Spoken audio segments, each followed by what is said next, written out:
This is a 1.8 meter pilot Viperjet. I've had it for a couple of years now. It's got a Kingtech K85 turbine in it.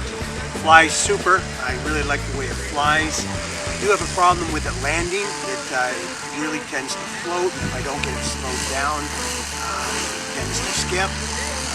Other than that, I'm super happy with it.